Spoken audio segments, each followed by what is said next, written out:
Streaming button and we shall see what happens. It says it's streaming. It should be. We shall. I'm waiting for it to. Okay, it says we should be live. This should now be a live episode of Oh Who boy. Watches Who. We are now. There's now no going back. I hope you got all of your bad words out because we are now live to the whole world, once and for all with Who Watches Who. So let us actually begin the podcast. Hello and welcome to Who Watches Who, a Doctor Who podcast with me, Matthew, and as always, I am joined with... Hello, it's Scott, and yeah, we've got breaking news, mostly, kind of. Yeah, like well, 24 it would hours have late, been, but yeah, it would have been breaking news if we were doing this when we scheduled to do it, but somebody had to get sick, didn't they? I wonder of course, who. Of course, it was me. That was me who was ill. I fell asleep at 8 o'clock last night. It was very cool. Okay, Grandpa. it was very disorientating, actually. But yes, this is the end of the month, so we shall just jump into all of the news that has been happening. And of course, there was San Diego Comic-Con recently. I say recently. Is it still going on? How long does Comic-Con Yeah, it's still last? going on. The Marvel panel starts in like 6 hours. I can't wait for the Marvel Oh, panel. I hope they announce Thanos 2. Thanos is back, baby, and this time he's blue. But yeah, so Doctor Who had a panel or like a hall, and they were chatting. There's been a bunch of stuff. We're going to break it all down. But the biggest thing, which is the title for this episode, of course, is the official announcement of the war between the land and the sea. This has been rumored for ages. For absolutely ages, we've been expecting this. This is not. This It is like feels like it's been a year. Yeah, this is an absolute terribly kept secret.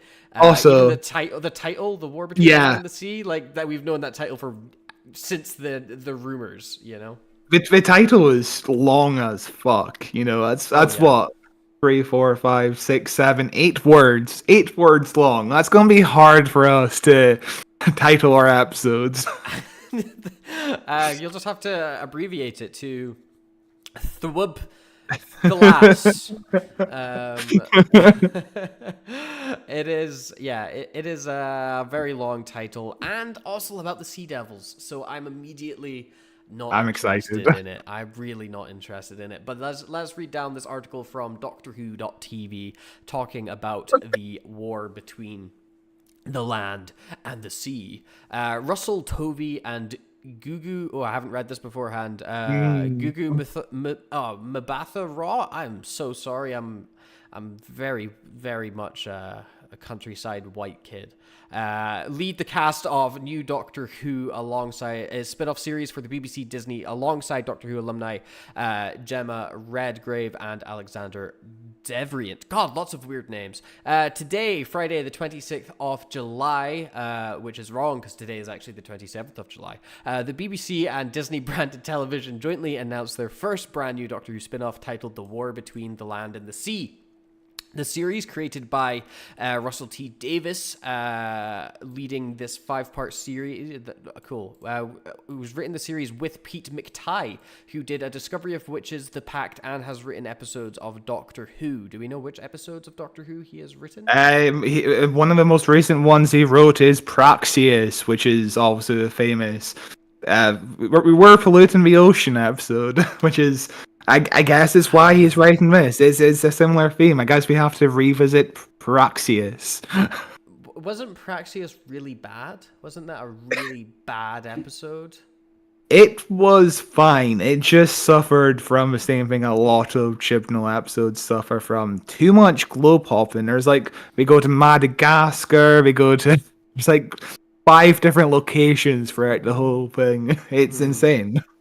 Yeah, I mostly remember it being bad. Leading the 5-part series is Russell Tovey, Feud, American Horror Story, NYC, and Gugu Mbatha Raw. I'm so sorry. Surface and Loki. The series will see the return of Unit alumni Gemma Redgrave, who will reprise her role as Kate Lethbridge Stewart, and Alexandra Devrient from Doctor Who Ted Lasso as Colonel Ibrahim? Again, I don't know how to read.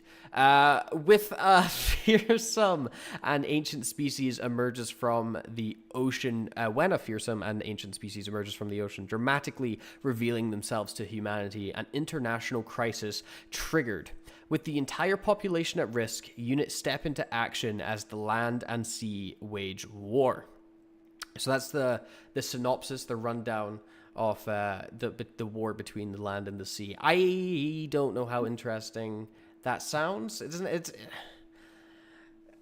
sounds like every single Sea Devil story ever, doesn't it? The Sea Devils show up and they have a fight with the people from the land. Isn't that what always happens? That's always the case. Yeah, when this was being rumored, it was with the idea of Martha Jones being the star, and I think that would have been way more interesting of a hook, Martha Jones, a companion we haven't seen in 14 years now, almost 15 years, believe it or not. Christ. And it's really annoying as well, because before I got ill and we had to postpone this, I made a whole thumbnail with Martha Jones in the thumbnail, which is much more interesting than 3 random people and Kate Stewart. Yeah. But there we are. And of course, this is the lady who played Martha's sister in series 3. So the rumors were kind of almost correct, I guess. No, she's not playing the same character. Yeah. And of course, Russell Tovey was also in the series as Alonzo. He famously, he famously fucked Captain Jack at the end of series 4. Yes, and different character as well. So, and of course, Kate from Doctor Who is coming back, as is the Colonel guy. Can't remember his name. You read his name twice, but that guy. Yeah. This is what Russell T Davies had to say. I'm so lucky to work with such a magnificent cast, and this is a huge, muscular, thrilling drama which will shake the Whoniverse to its foundations. Muscular is a peculiar way to describe something.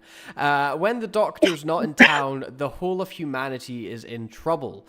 The question, I guess, is why is the Doctor not in town, or is this just something that's going on that he doesn't give a shit about? Maybe it's just Torchwood rules. Just don't go out. He's busy. He's a busy literally guy. Literally the other day I just finished watching Torchwood Children of Earth, because we are going to cover that next month. Wow, spoilers. And it's literally the same synopsis. It's all about why doesn't the Doctor come in to save the day here. It's pretty much the same synopsis. It's I'm interested. It's also 5-part as well as is Torchwood, so if it ain't broke. Coincidence. Lindsay Salt, the director of drama at BBC, said, "The war between the land and the sea is another utterly unique and gripping drama from Russell T Davies, and we're delighted to welcome the show to the Whoniverse. Featuring a stellar cast with Russell Tovey and Gugu Mbatha." Oh, they're going to make me say her name so many times. I'm sorry. If I heard somebody else pronounce it, I would know how to pronounce it, but I've only ever seen it written down. Gugu Mbatha Raw. I'm sorry. I'm just apologizing from here on out. Taking on leading roles. Mbatha Raw. Yeah. Taking on leading roles, this brand new epic miniseries will leave audiences on the edge of their seats as they watch a unit take on one of their biggest battles to save humanity. A kind of a generic statement, and as predictable as you could probably get with BBC director of drama announcing a show. They're not going to announce the show and be like, "This is I don't know why we did this. Why did I sign off on this?" Filming begins next month and will be directed by Dylan Holmes Williams, director of 2 season 1 episodes, 73 Yards and Dot and Bubble. 2 episodes that I have mixed opinions on, but were pretty well directed and well shot. And, probably the best looking episodes of the bunch. I would say. Yeah, their issues aren't in direction. Their issues are mostly script, and even then, Dot and Bubble doesn't have that many issues. It's mostly 73 Yeah. yards that I Yeah. burning hatred for. That is all the information we have got on the war between the land and the sea. All the confirmed information, anyway. We'll obviously keep an eye on this story as it goes, as we have been for about a year now. As always, Yeah. we're on top of this shit. People get things get announced, everyone acts surprised, and I get to be all smug and be like, oh, well, actually, if you listened to my podcast, you would have been in the know ages ago, because this is not news to me. But are you looking forward to this? I don't know. Again, I'm just slightly disappointed it's not about Martha, because she's the most overlooked companion from the original Russell T Davies era, I feel like. And she continues to be. Rose had two endings that were fairly straightforward. It felt like it fit her character. Donna had two endings which felt like it fit her character. Whereas, at the end of series 3, Martha Jones leaves the Doctor and is like, yeah, I'm going to go independent now. I'm just going to step away from you for a little bit because I want to live my own independent life. I mean, all of a sudden, in the next season, she's a soldier because the Doctor the Doctor gave her unit a character reference for her. And she suddenly is like, yeah, I'm going to be a soldier now. I'm going to forget all about, she doesn't really practice medicine anymore. She just becomes a soldier mainly. And then at the end of time, all of a sudden she's with Mickey Smith. What the fuck is going on with her? Such a bizarre ending for Martha Jones. It's so sad. Yeah, her and I feel like with Mickey comes out of nowhere. And I feel like, this could have been a perfect opportunity to explore Martha Jones on a deeper level. Like the idea of, she leaves UNIT and she decides to go to this remote village where she decides to become like the local doctor. She helps people. It's a seaside village. I mean, all of a sudden, the Sea Devils come out. And she actually wants to help the Sea Devils because one of the Sea Devils is injured or something. And then the other Sea Devils come out and is like, yeah, we want to declare war.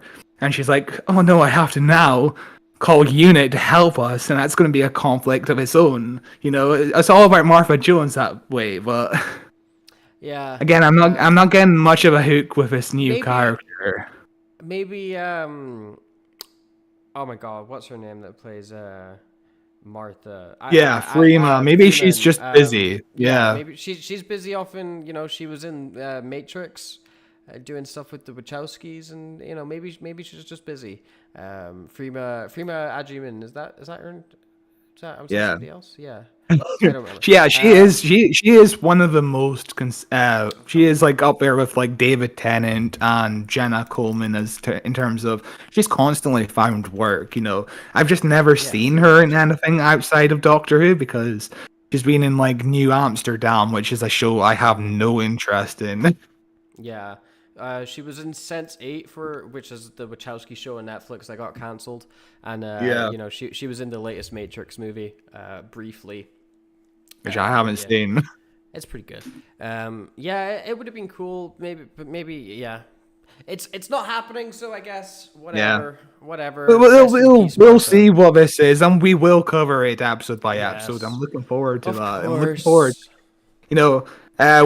Maybe it will come out next autumn, and that means we'll have 9 plus 5, 14 new episodes to talk about next year. You're so good at math. That's exciting. I'm excited to get more spin-offs. Yeah. Just not hooked yet. Hopefully I get hooked. Yeah. Yeah, maybe it's going to be great. I don't have a lot of hopes for it. And as a first spin-off for Doctor Who, weird spin-off. First spin-off we've had since Class. And Class was a weird spin-off. At least this has more of a connection to Doctor Who with Kate Stewart and the Sea Devils than Class with... What is his name? The Prince of Darkness or whatever? The Prince of Darkness? Yeah, there was like this dude who Oh my god, who was the villain of Class? I only watched the one episode we covered on the podcast. I haven't seen anything else. I don't really remember. I don't remember that episode at all, other than it being surprisingly gory. That's a thing. Well, you look that up. Do you think the Shadowkin. The Shadow. Oh yeah. I remember now. Yeah. I assume this isn't going to be like Torchwood Class level spin-off where it's adult and violent. I'm guessing this is going to be still family oriented. Did they give any actual details on that? We didn't give any details. I'm imagining it's going to be a bit of a step above of Doctor Who. I think it's going to be a little bit more political leaning. You know, if it's it's literally got war. It's got war in the title. You can't have something called war and not have it be political. You know. So like, you know, if Doctor Who is like a show for 8-year-olds, maybe this is a show for 12-year-olds. Not quite to like an adult level, but it's more, you know, a grown-up kid kind of level, if that makes sense. Like a 9 o'clock BBC drama, I would think. Before we jump into the next news segment, this is Who Watches Who Live.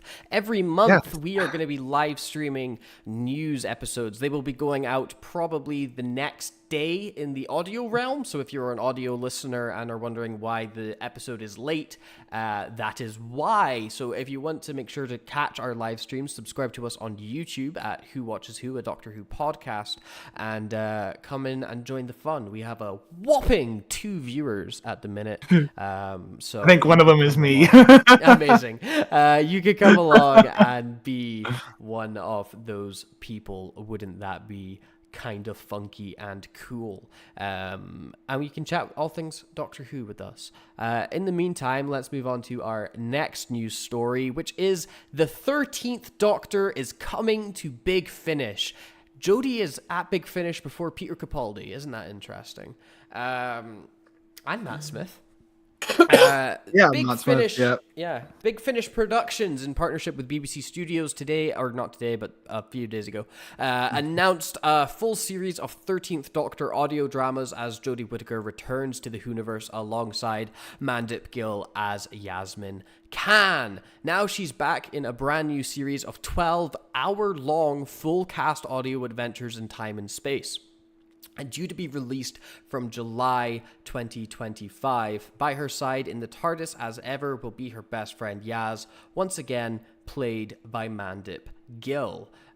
Whittaker herself said, "I am over the moon to be joining Big Finish for more adventures in the TARDIS. Recording the 13th Doctor and Yaz is a really lovely thing to revisit. One of the things Mandip and I used to love on Doctor Who was getting in, doing a new episode, meeting a brand new cast, and I just can't wait to step into those boots, pull on the coat, and get cracking. One thing's for sure, it's going to be brilliant," with Mandip Gill adding, "Doctor Who has been a huge part of my career and personal life, and I am looking forward to seeing how I can further enrich my character through this exhilarating series. To be able to work with Jodie again is a dream come true. We have such a special friendship. I'm sure the recordings will be filled with laughter." So really interesting from both of them. They both seem excited to be there and be coming back to Doctor Who, which I think is pretty cool. You know, it's probably going to be some of their best stuff. You know. Yeah, we'll have to see. I'm not really sure if there's going to be any kind of deeper character studies with these two, because I'm guessing it's going to be set between Series 12 and Flux, because obviously they're on their own, and that's the time where they were on their own. And so I'm not sure about this. But there has to be a hook, and I'm not hooked yet, as I said with the first story. I don't. And I laughed there because the idea of Mandip Gill saying I'm excited to get deeper into my character. I'm sure there's going to be some more character development. Maybe there will be something. They'll give her something to do.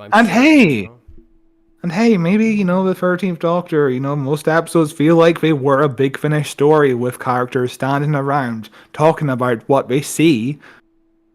Now it's in a Big Finish format. It fits. Yeah, you're correct. You are correct. I don't want to say that I'm going to listen to this because I'm not. Unless it comes onto the live podcast feed in like 5 years time. Yeah. Then I'll maybe listen to it. But I hope it's good. I really hope it's good because there is good things in Jodie's era. It gets shat on a lot, especially by us. But yeah, there is good things in the era. There are good moments in it. There are good episodes in it. Jodie's great as the Doctor. Mandip Gill does what she can with the lack of character. I will probably dip in and out if I hear good things about this. I just haven't had the motivation to listen to anything Big Finish and like since we did their 60th anniversary thing, which turned out to be just the worst thing I listened to.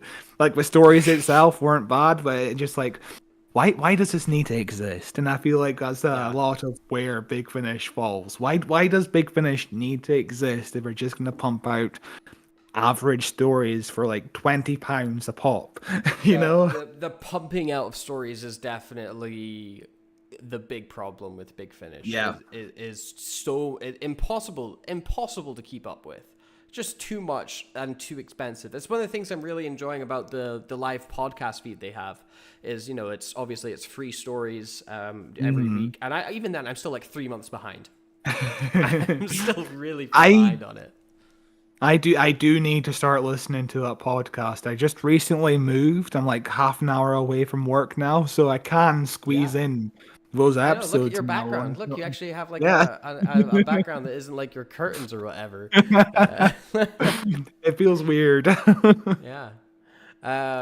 But anyway, Big Finish chairman Jason Hay-Ellery said, "This year, Big Finish is celebrating its 25th anniversary of producing full-cast Doctor Who audio drama. So, when we were granted the license to create new stories set during the 13th Doctor's era, we immediately set to work. I am delighted that the inimitable, that's a big word to say, inimitable, Jodie and Mandip have decided to return to their roles with us, and I'm excited to welcome them to Big Finish. Alongside our 2 other forthcoming series for The Fugitive Doctor, played by Joe Martin, and The Master, played by Sacha Dhawan, 2025 has never looked brighter for the 13th Doctor and her fam." That's true. It's like all of Chibnall's era is now in Big Finish already, which is crazy. It's really bizarre. And again, if those 2 stories, if those 2 series, The Fugitive Doctor and The Master, I'm kind of tempted to check them out as well. Maybe I'm interested to see if there's going to be a crossover event. That feels like something Big Finish would do in like 2026 or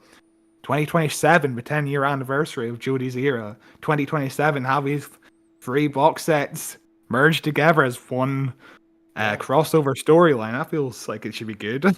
Yeah, it's interesting. It is telling how quick it is for Jodie to be like, yeah, I want to return to Doctor Who. I'm very happy to return to Doctor Who, compared to everybody else who was like, I hate the show. Why did I stay on? I'm never coming back. She only left the role 2 years ago, and now she's back. That's insane. It took like David Tennant 6 years to return as the 10th Doctor. Yeah, Peter Capaldi still says he never wants to come back. That he's happy.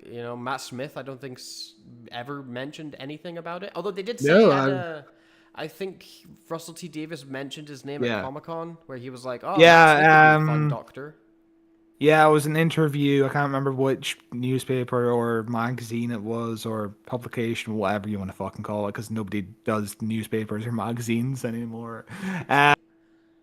They were basically like, "Hey, what Doctor would you like to return to the show?" And both Ncuti and Millie Gibson said, "Yeah, Matt Smith." While Russell T Davies said, "CGI William Hartnell. Wouldn't that be fantastic?" And that is the big controversy at the moment, because it's clearly a CGI. joke answer. It's clearly a joke answer. It feels like a joke answer, yes. Yeah. A lot of people are taking it very seriously. Of course they are. Of course they are. Yeah. Have you never, Doctor Who nerds taking something serious? This is your first day on the internet? What a weird fandom. Yeah, Nicholas Briggs added, Jodie and Mandup were so welcoming to me when I worked on set with them in the TV show, so I'm looking forward to repaying the compliment. They're lovely people and they're full of enthusiasm for this project. Nice and brief. Yep.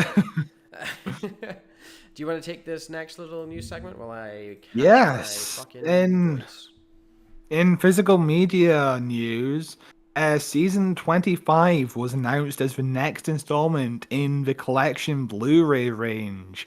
Sylvester McCoy's penultimate season as the Seventh Doctor will be the next release to join the Blu-ray collection. Doctor Who fans can continue to build their own home archive on Blu-ray with an 8-disc box set of the 25th season from 1988, starring Sylvester McCoy as the Seventh Doctor. Containing 4 classic stories, this limited edition set is packed with hours of new and exclusive material and will be released on the 21st of August 2024. And of course, these stories are The Happiness. Sorry, something fell out of my ear. Oh, bugs. Bugs fell out of your ear. The stories also feature Sophie Aldred, who is like the most loveliest person I've ever met, to be honest with you. She was lovely. I mean, I'm right here, but alright. She played the iconic 80s companions Ace, who joins the Doctor to battle Daleks, Cybermen, and the murderous Happiness Patrol, which the Happiness Patrol is the BFI screening for this box set release. If you don't know, the BFI does screenings for every Blu-ray box set release, and the Happiness Patrol is now this year's one, which is interesting because that story is all about the Tories and Margaret Thatcher in particular. Of course, we just had the Tories voted out, so it feels appropriate. Hell yeah. Plus, fans can experience this season like never before with brand new extended special editions of all 4 adventures exclusive to this Blu-ray set. The 4 special editions feature unseen footage, updated special effects, immersive surround sound, and surprises. All episodes have been newly remastered from available sources, meaning these classic adventures have never looked or sounded so good on home media. The collection season 25 is also jam-packed with hours of new and exclusive material included, updated special effects, behind the sofa, in conversation, a documentary looking back at the life and career of Dursley McLinden, who played Mike, the making of Doctor Who, a rare vintage documentary from 1988, previously only available on VHS. We have Silver Nemesis VHS extended version. We also have a special edition omnibus of that story as well. We have a feature called The Collectors, the 1980s, where host Emily Cook chats to Doctor Who collectors about their 1980s treasures. Oh, we have a Doctor Who escape room with the Seventh Doctor, with Sylvester McCoy, Sophie Aldred, and Bonnie Langford attempt to escape the Room of Doom. When Sophie met Leslie, Sophie Aldred chats to Leslie Dunlop, her co-star from the Happiness Patrol, who also appeared in the 5th Doctor story Frontios. We have a Stephen Mansfield interview, studio and location footage, plus 5.1 surround sound, rare archival material from the BBC Vault, exclusive convention footage, HD photo galleries, infotext, PDF archive, and lots more. Yeah, the box sets continue to be stuffed full of everything. Yes. They're just absolutely jam-packed with behind-the-scenes goodies and bonuses, and I still don't own any of them because they're very expensive to get. But season 25 is now coming out. You've got of course, a couple of these. Yes, I've got. Sorry, I just like my entire face exploded. I think I've got most of them. I couldn't get the original ones because I don't think I was working when they originally came out, and plus they're out of print now, so you only get it secondhand. That's hard times. Of course, the stories of this season are Remembrance of the Daleks, which we've actually covered. We covered that last year. So when you pop open the Blu-ray and you feel like listening to somebody talk about this story, fucking listen to us, okay? Yeah. It also has the Happiness Patrol, Silver Nemesis, and The Greatest Show in the Galaxy. And yeah, how much is this? On Amazon, it is $54.99, which I feel like is worth it. It is a lot of money, but yeah, I think that they pack it with enough stuff to justify that price tag, because that is pricey. That is pricey. But yeah, no, I think it's probably worth it. Not something I'm probably ever going to get. I like the idea. I like the idea of purchasing one of the Blu-rays or collecting up a Doctor Who Blu-ray collection, but I know that I just will not watch it. So I can't really justify buying it because I don't know what it is. I really struggle to watch TV shows if I have it like on physical disc. Like I have all of Stargate SG-1. I have the complete series on DVD. And I think I got through series 1. I started season 2, and then I just stopped watching it. And now I don't remember what episode I was on. Yeah. So I was like, oh well, I guess I'm just not watching it anymore. I guess I'm done. Yeah, I think we've been too conditioned with streaming services. If you log on, I don't have to think about it. Yeah, I just press play. No, if you log on to Netflix, you're like, oh yes, I was in the middle of this season, this season of this TV show, and I'll watch some more of that. If you're watching it on DVD, you're like, you put the DVD away on the shelf, and then you forget about it.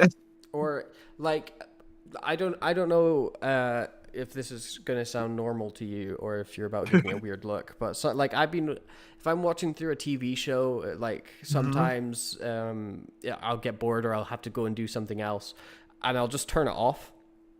And I'll just come back to it later on. And, because it's streaming, it's like, oh, yeah, you were on exactly this minute. Yeah. You were on exactly this point. So it's like I was watching Simpsons earlier, like either earlier this morning or like yesterday or a couple of days ago or something like that. I got like 5-10 minutes in and went, I'm bored. I'll just turn it off for now. Came back to it earlier today. Just continue watching immediately halfway through the episode where I am. No big deal. And just continue on. And doing things like that with physical media is a lot harder because I'm constantly swapping out physical media and changing the discs around, and then it doesn't remember where you are, and that's the one. I'll give streaming its compliments when it deserves it. It's the one thing that it does. But at the same time, DVDs do beat streaming services because nobody's gonna come in and just remove something from your library. Just be like, oh, it's gone. Well, I mean, someone can do that. That's called getting robbed. True, yeah. But, getting robbed or your DVD stops working because it's scratched to death. That's the worst thing about DVDs as well. But it's not going to get scratched if you put it in the box and you just treat it with care and respect. They only ever get scratched by like kids or by people that are like, fuck it, way, and throw it around. I haven't scratched it in years. Do you not every Sunday afternoon take your DVD collection out and throw it around, just rub it on the floor? Just rub it around the place. Yeah. There you go, dog. Catch. No, I don't ever do that. We've jumped up to 4 live viewers. Hello everybody. We are on to our next subject here. 8th Doctor live, like us, live right now for the whole world to see. To celebrate, probably less entertaining. Yeah, definitely. Nothing is as entertaining as this. To celebrate the 25th anniversary of licensed Doctor Who audio dramas, Big Finish Theatre, in partnership with BBC Studios, Fourth Wall Live, and AEG, is proud to announce a unique full cast live recording event taking place at Cadogan Hall, London, on Saturday, the 14th of September, 2024. Tickets are available to order from the 5th of July, so ages ago, at DoctorWhoAudioLive.com. Of course, this is our monthly news, so this is all the news from the month. For the very first time, Doctor Who fans will be able to watch an all-star cast take to the stage to perform a brand new audio play. Is it an audio play if you're watching them do it on stage? The Stuff of Legend by Robert Valentine. Leading the cast whenever I read this, I'm like, are they actually going to perform it like an actual play, or are they just like or is this a table read? And yeah. I presume it's a table read. It must be a table read. It feels like it's a table read. Leading the cast is Paul McGann as the 8th Doctor and India Fisher as his indomitable companion, Charlie Pollard. They are joined on stage by Alex McQueen as the Master alongside Nicholas Briggs, who voices the Doctor's unstoppable archenemy, the Daleks. Something is afoot in the lonely Cornish village of Merrymaid Bay. Rumors of dead men working in the tin mines have sent a chill through the community, and it's up to the Doctor and Charlie to get to the bottom of the mystery. Can the legends of the Buka that haunts the mines that be true? And just what awesome power did the Doctor's greatest enemies, the Daleks, threaten to unleash upon the universe? Tickets are available to order from the 5th of July, as I said. So go back in time and order these tickets to see Doctor Who Audio Live. I don't know how busy that's going to be. It could be... Yeah, good question. It could be a cool thing to see. Like how often do you get to sit in on essentially a table read and get to see, actors act away at their Doctor Who jobs? But I don't know if it's just me or the website appears to be fucked, so... Oh, really? I don't know if it's just DoctorWhoAudioLive.com isn't an amazing website. It sounds so good. Is it fucked for you? I'm gonna see. Ooh, my virus protection blocked the website, saying it is strongly advised that you do not visit this website as it may contain infected executable files which could harm your device. So I'm not going on there. If you want to risk getting your computer bricked, just so that you can get tickets to see Paul McGann read a script, go ahead and risk going on DoctorWhoAudioLive.com and getting all those viruses. That sounds interesting. That sounds like a pretty cool thing for Big Finish fans. Someday I still want to go through the entirety of the 8th Doctor audio adventures from start to finish. You're looking for something. What are you looking for? What did you drop? There's just stuff on my feet. It's fine. I got it. Is there a mouse running around? No, not anymore. Caught nice. That guy. But yeah, that's kind of the end of our news. We've got some more incredible news in the what the fuck is this called? Releases that are coming out in August. But before we get onto the releases, I actually should have prepared this beforehand. But I'm quickly doing it now, so I'm talking to waffle out some of that space as I'm quickly trying to bring up the thing that I want to actually get to, which is we have had a bunch of comments recently across our channel as we've had several videos perform quite well, which is very great to see, and it's awesome that we're getting all this engagement, and it's super cool. Keep it up. Very cool stuff. I just wanted to read out a couple of them that I thought were very nice and worth reading out on the thing. You chat about people. I never read this person's username until right now. Fat Trooper said, found you. He said, I'm just going to read it verbatim, Gino style. Fund you guys by accident. You are very refreshing. Being a very old nerd, I really like your commentaries. Can't believe you have less than 70 subs. Keep going. Joke's on you, Fat Trooper. We're at 78 now. Get fucked. Get fucked. Yeah, imagine leaving a comment that nice and that inaccurate. Yes. Speaking of subscribing, if you want to subscribe to us and just if you enjoyed our witty banter today, if you enjoyed our witty banter, feel free to say hello in the live chat. Sure, say hello, subscribe to us, give this video a like. It only takes probably like 5 seconds to do all 3 things. Speed run it. See how long you can personally do it. 5 seconds too long. We had a lot of comments on our episode about the Empire of Death.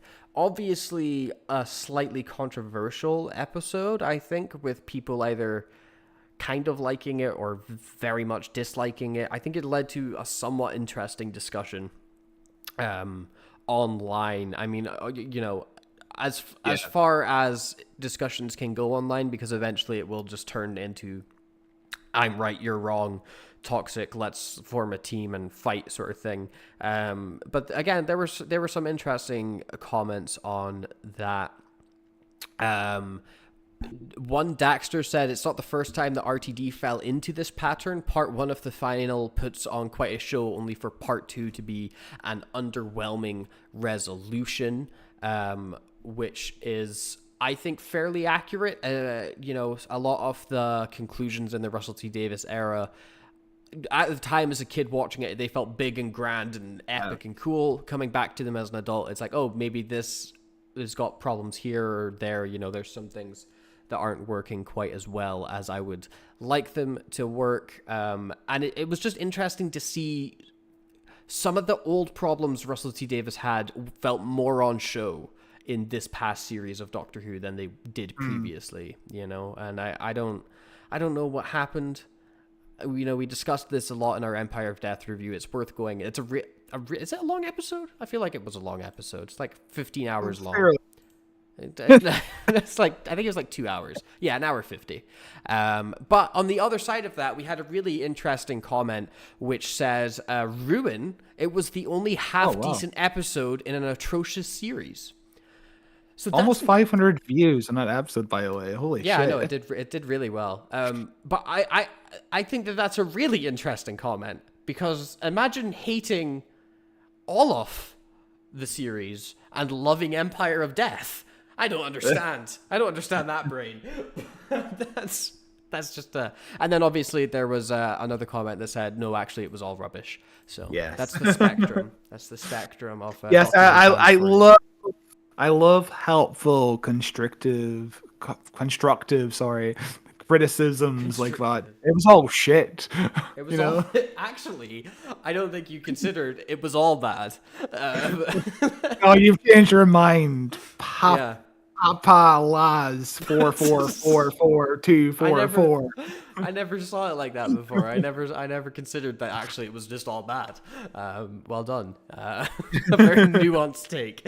Anyway, we shall. I think it could be worth reading out some comments every month to just be like, hey, you know, leave a comment and let's see the things. Anyway, let's jump over into the releases that are coming out in August. As always, we've got some books we're not going to read with Doctor Who: Death in the Stars. A stylish Doctor Who murder mystery novel featuring Mel Bush, written and read by Bonnie Langford. Oh, excuse me. Sorry, I drank like a beer before I started this. When young Mel's business partner, Sabolam Glitz, embarks on yet another get-rich-quick scheme, it marks the end of an epic death-defying murder mystery in space. Marks the start of an epic death-defying murder mystery in space, not the end. It doesn't mark the end of one. Okay, sorry, I don't know where, I can't read. After barely escaping the snares of a murderous galactic cult, Mel searches for fellow survivors in a nearby spaceship graveyard, while Glitz looks to fill his pockets. But the discovery of a spaceship with its crew in suspended animation and incredible secrets on board leaves the duo stranded with no way off. Mel revives the crew, and then and then she murders them. And then the murders start. Murders that cannot possibly have been committed by any of the crew members. In fact, there are only two realistic suspects, Glitz and Mel themselves. Bonnie Langford, who plays Mel in the TV series, reads her first ever novel. So, she finally read a book. my immediate suspicion on this murder mystery is that Bonnie Langford played Among Us, and when this could be a Doctor Who script, because if it's like, oh, the only way that this could either be Glitz or Mel, clearly they're being set up by somebody. Maybe it's one of the crew members who aren't who they seem. Maybe one of them is a bit sus. Maybe one of them is a sussy backa, and maybe it was Red, and maybe I saw Red vent, sort of thing. But still, it could be cool. It's cool that Bonnie Langford wrote a book. Imagine writing a book. What a nerd. You can buy my book, Taste the Color Orange, anywhere you can buy books. Worth a look at. One of my favorite things about Doctor Who is, you know, if you played a character in the show and you feel like writing a book, you'll usually get a thumbs up to be like, yeah, you can write a fucking book about Mel. Go for it. Why not? It's interesting. It's quite cool. Star Trek, of course, does a similar thing. I think William Shatner wrote like dozens of books. Yeah, so many. He's written so many Star Trek books. A strange man. I know, because he hates Star Trek fans and Star Trek. Yeah, an interesting book for sure. I'm not really a fan of Sablon Glitz. I'm sorry. We saw him in Dragonfire. We met Sablon Glitz and it was so weird that he's the one that Mel goes off with. It came out in but we covered that episode at the start of the year. So if you want to hear our thoughts on Dragonfire, you can go back into the archive to listen to that.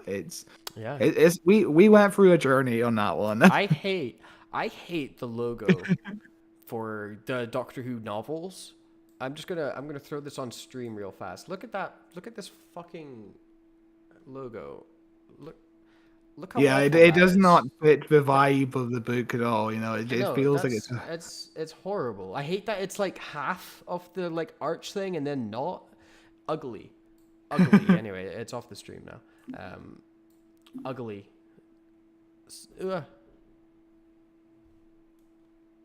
Ugly. Oh my god, sorry, I can't. Yeah, I'm just trying to get my goddamn browser back to. I have it like split in half on the screen, and it didn't want to set itself. It didn't want to set itself. Anyway, do you want to take our next one? Whatever. Yes, our next book is Doctor Who: Dark Contract, written by Matthew Waterhouse, who of course played Adric in the Fifth Doctor series, and he gets to write his own books constantly about Adric, which is again nice. It's really cool. But you always have a home in this show, in this universe. If you start off in this universe. Matthew Waterhouse reads this original story featuring the Fifth Doctor, Adric, Tegan, and Nyssa. When the TARDIS lands on Earth in the 1830s, Tegan is keen to explore Dickensian London. The grim realities of poverty and destruction are sobering, with conditions exacerbated by the new poor law. Yet something else is affecting those most in need, something not of this world.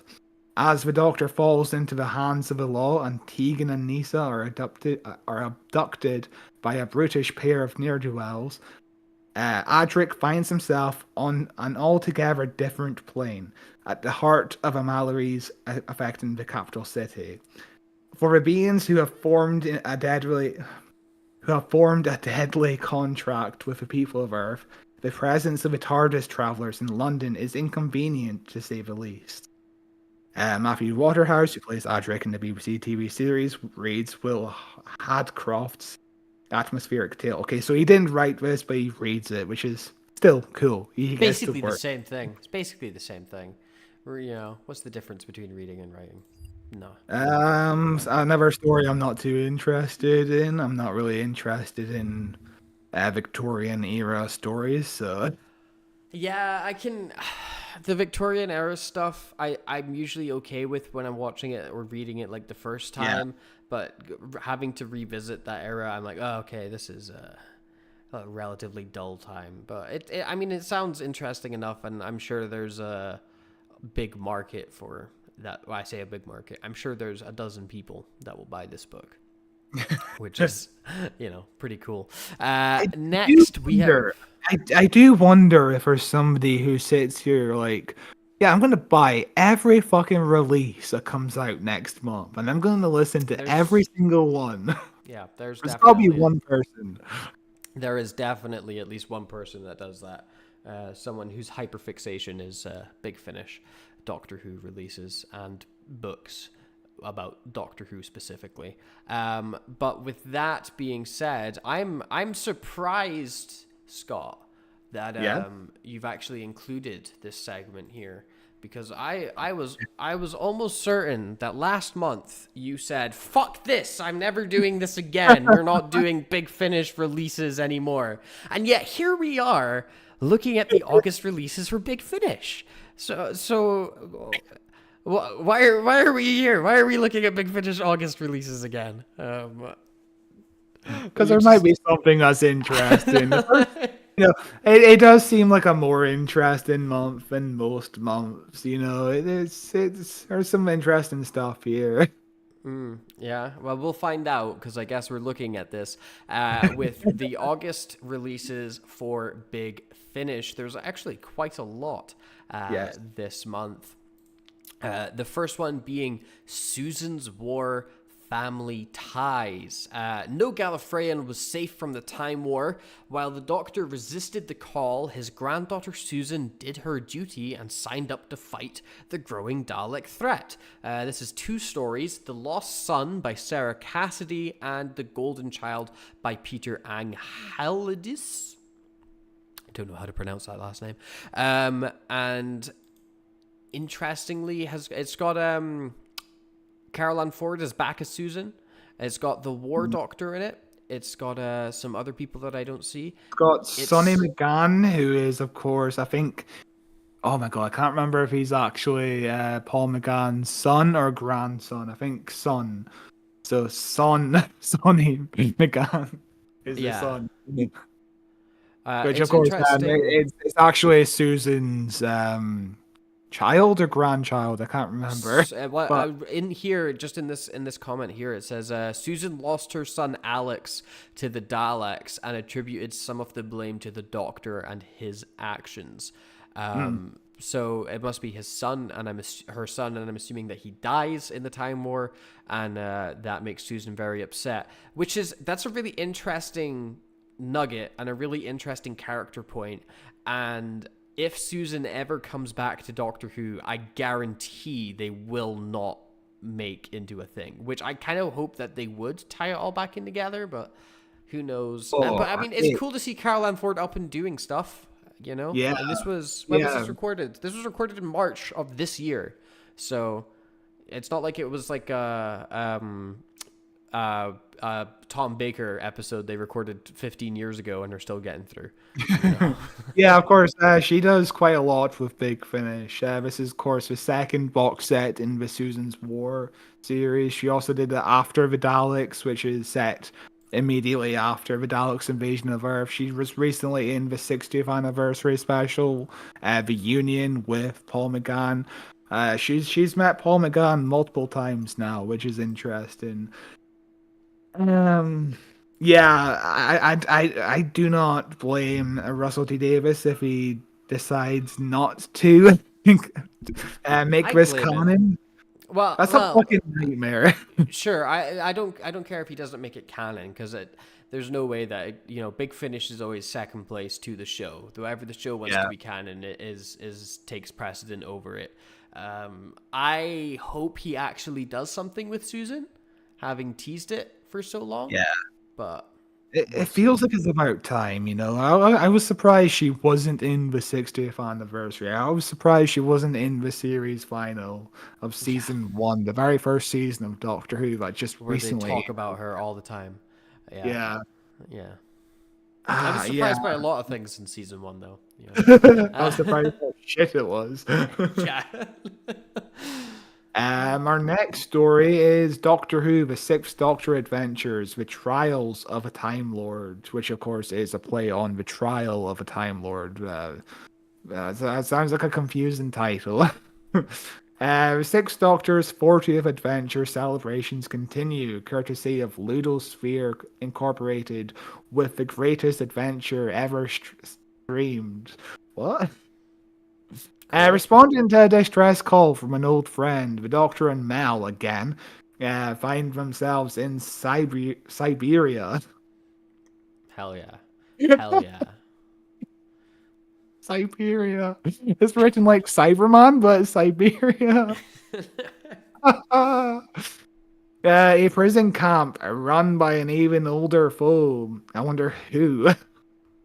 But this time, the cyber leaders' machinations are just the tip of one very sinister iceberg. It takes me a while, but I get there. One that will test the Doctor to his very limit and beyond. We hope you're hiding behind the sofa because the trials of a Time Lord are about to begin. And there's 6 parts. And 6 parts. Yeah, this is, of course, the 40th anniversary collection of Colin Baker's run of the Doctor, which is quite nice to give him some love. You know, he is definitely the most mistreated Doctor. Well, on screen, yeah, I think he's Yeah.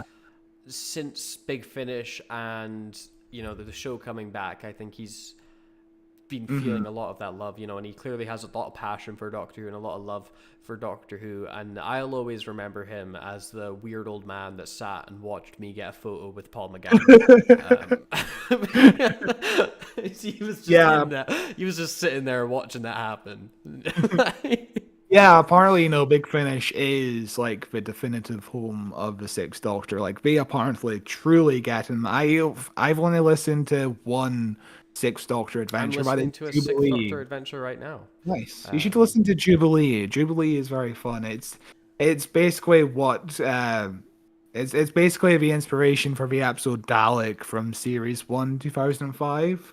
hmm. It's got I very similar themes.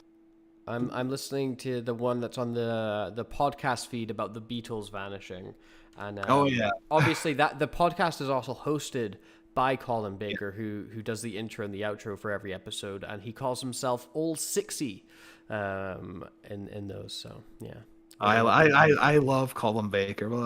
What an interesting yeah. guy. He is fantastic. Yeah, Uh, I really need to listen to that podcast, my dude.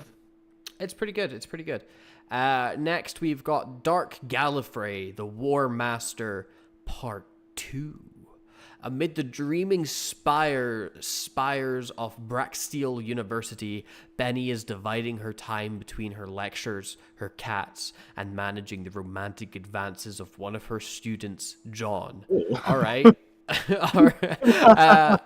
The new provost, such a nice old man, doesn't approve of their dalliance and advises her not to get involved. Obviously, there's some big problems getting involved with the student. For John wants to know about Dark Gallifrey, which is something Benny has done her best to forget, and thinks he can help her find it again. The funny thing is, the dear old provost wants to find it first. So this is obviously a continuation of the Dark Gallifrey stuff that Big Finish announced a couple months ago. I Yeah. know nothing about it. I've seen nobody talk about it. Whenever I see Dark Gallifrey, I kind of want to laugh because it's a really bad title. Yeah, Dark Universe. It is Dark Universe, isn't It is. it? It is. Yeah. There's no chance they didn't know what they were doing. I don't Big know. Finish Like is how remembered is the Dark Universe outside of people that are chronically online? I think Like, about it every fucking day. and you're chronically online. Like if you were to go out into the street and ask random strangers, do you know what the Dark Universe is? I think 9 out of 10 of them will say, why are you Yeah. talking to me? Like I don't think it's that well known. But yeah, of course, this box set has Lisa Bowerman, Derek Jacobi, and James Marsters, who such an odd combination of characters. Of course, Lisa Bowerman is played Bernice Summerfield, who was a companion to the Seventh Doctor in the books. And when Big Finish tried to get the license to do Doctor Who, the BBC were like, "We'll give you a trial run. Let's see how well you do with these Bernice Summerfield stories. Let's see you adapt these first before we give you a full license to do whatever you want to do." I mean, of course, they did very well, and we're here today talking about millions of Doctor Who adventures published by Nation. Yeah, literally millions. And of Literally. course, Derek Jacobi was the War Master. He still is the War Master. Interesting that this synopsis does not talk about the War Master at all. It's apparently Yeah. a Bernice story. James Marsters, he was Spike in Buffy, and he appeared in Torchwood series 2 as I think his name is John Hart. He's a Torchwood character. I have no idea why he's here. You have to Bizarre. listen and find out. You have to listen and find out. Oh, I almost met James Marsters. He was at Comic Con. Why didn't I go? Yeah. I should have gone. I feel terrible for not going. And of course, not to go too off topic, but Big Finish just announced a new vampire series starring the lady who plays Drusilla in Buffy, and Cool. Mara Wilson. Mara Nice. Wilson is in this vampire series written by Big Finish, which is kind of insane. Mara Wilson, who plays Matilda, she played the little Oh, girl right. in Yeah. Outfire. Yeah. She played the spider in BoJack Horseman. What an interesting connection to get Mara Wilson. I love her. And of course, she was in the Nostalgia Chick. Do you remember her episode in the Nostalgia I Chick? vaguely remember her episode from that. That was a long time ago. It's crazy that she's only 37. She's crazy young. She's being more Yeah, stuff. I mean, she was a child A actress child, yeah, yeah. in the mid '90s. So Yeah, but the 90s were so long ago. back in the '90s, I was in a very famous TV show. Sorry, we're gonna get copyright striked. But I Do you want to totally take found the? that in tune. Yeah, do you want to take the next one? Avengers Endgame. Oh God, we knew what we were doing here as well. We Of have to course they have did. known what we're. Endgame is too big of a thing to But not. yeah, this is Torchwood Endgame by Tom Black. You have been brought to Secure Control Room B to respond to a simulated emergency. You will be able to issue orders and make real-time decisions in a disaster scenario. Welcome to the end of the world. Shall we begin? Absolutely nothing. Nothing. Yeah, absolutely no idea what that's about. But it's got No, yeah, it's Tosh. It's yeah. a Tosh story, which is interesting because I feel like she hasn't done Big Finish in a while. When was the last time she's done Big Finish? I don't know. I forget about all of these the second we stop talking about them. The last story she was in October 2022, so almost 2 years ago. So it's a nice Damn. welcome return to her. Yeah, long time ago. I love Tosh. Tosh is great. Yeah. The next one we've got is Doctor Who, The War Doctor Rises, Morbius the Mighty. It's Hell Morbin yeah, time. it's Morbin time. The War Doctor has been forced out of the fight and the battle has moved on in his absence. There are new powers, new anomalies, and new excuses for him to keep his distance. With only Cora, his nurse, to keep him company on the forest planet of Lull, the War Doctor is content to leave his old life behind. Forest planet, what is this? Star Wars. But something is stirring in the depths of a twisted planet. An old, embittered foe harbors a terrible grudge against the Doctor, and when a chance encounter gives this enemy a chance to escape, nobody is safe in his quest for vengeance. From the depths of the stormy valley, Morbius will rise. Cool, I guess. I don't know much about. I've never really followed the War Doctor stories. There's a ton of them now. Yes, of course, With there the young was War the Doctor. original. Yeah, there was the original War Doctor series with John Hurt. He passed away, so I think his name is Jonathan Carley. Yes, Jonathan Yes, it is. Carley played. He played the War Doctor in the War Doctor Begins, which had like 4 box sets, and now this is kind of like a reboot, I guess you would say. It's like a new beginning called Doctor Who: The War Doctor Rises. Big Finish don't have the catchiest titles, do they?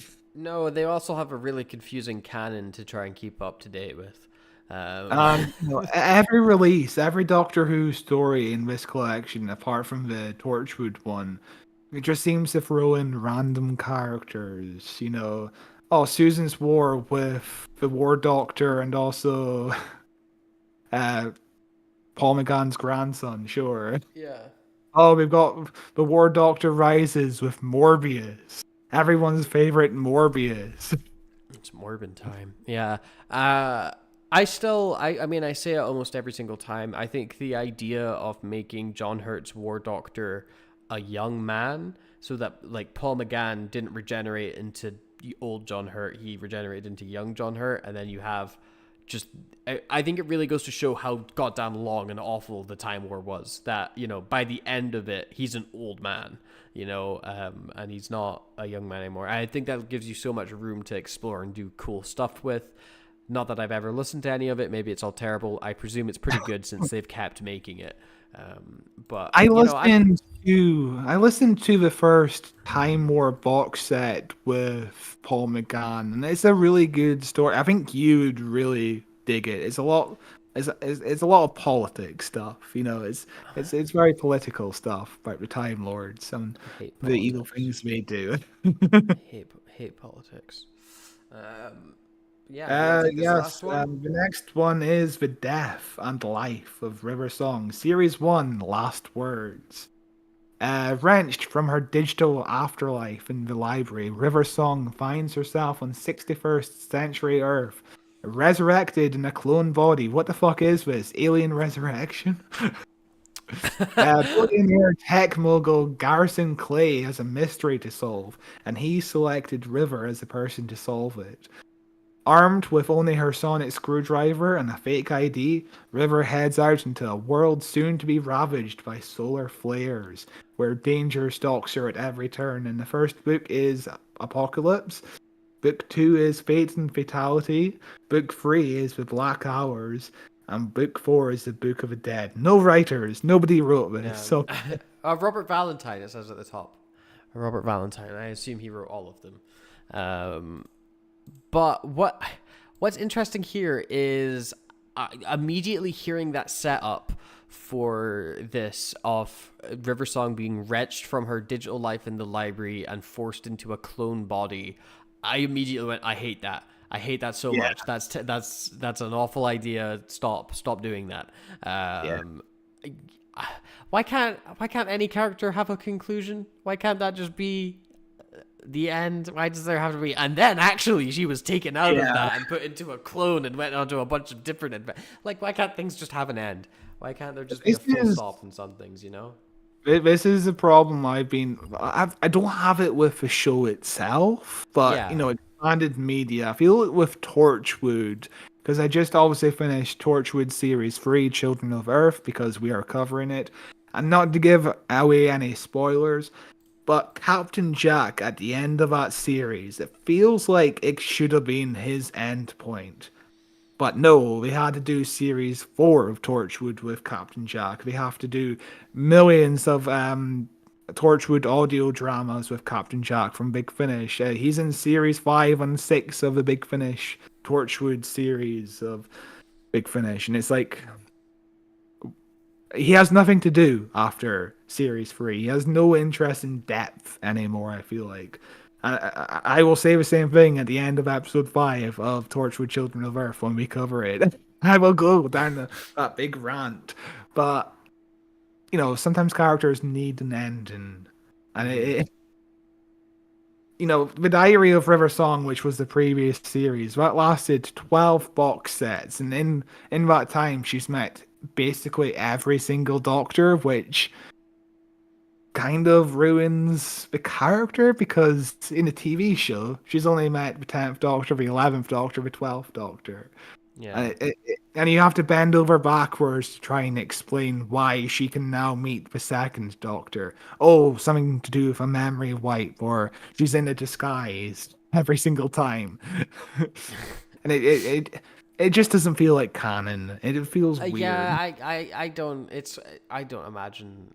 I guess it's canon in the sense that nothing in Doctor Who is actually canon, because there is no consistency, and there is no, because wibbly wobbly timey were nonsense. But I do hate, it's the issue I have with a lot of comic book stuff, where a character can't be dead, a character can't have the end. There has to be a way to bring them back. There has to be a way to resurrect them. There has to be a version of them from another universe that takes over in their stead. There can't just be a full stop. We can't ever say goodbye to somebody. We can't ever say this is the end for them.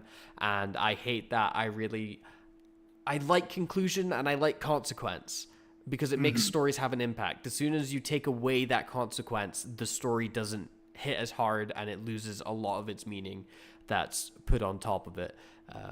So yeah. Yeah, Deadpool and Wolverine just came out, not to spoil it.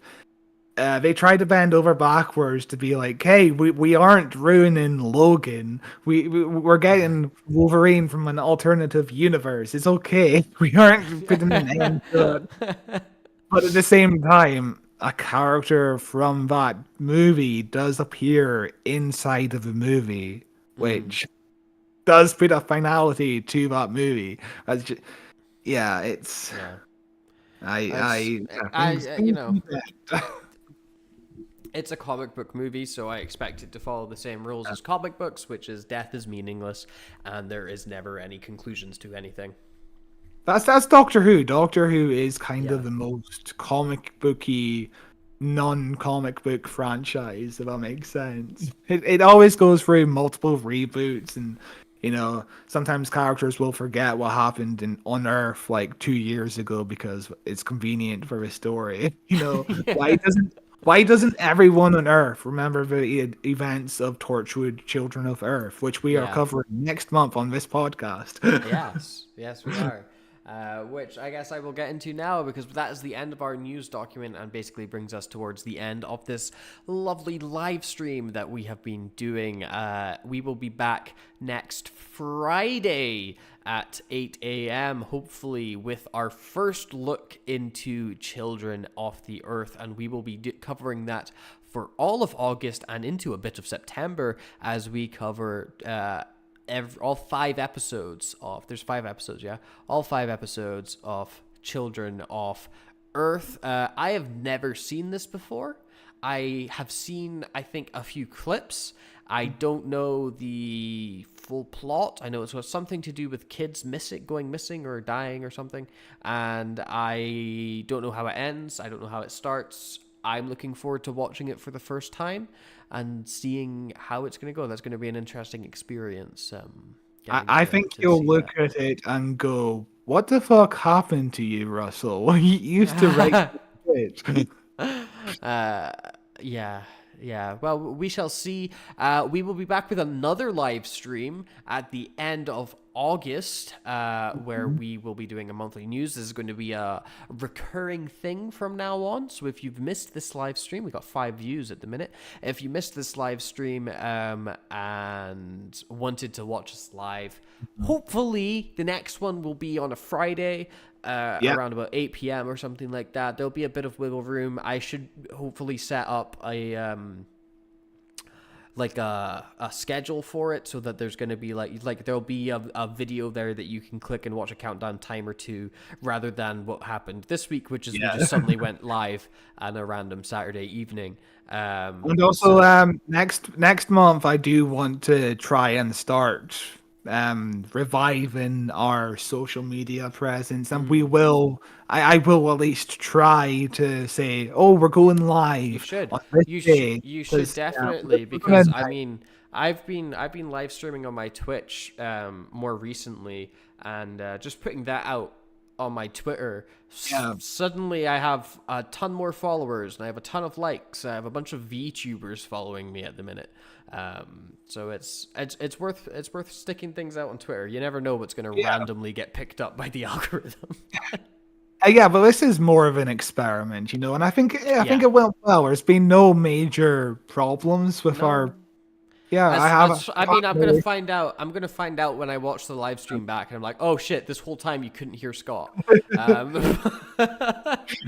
I hope I've set it up right.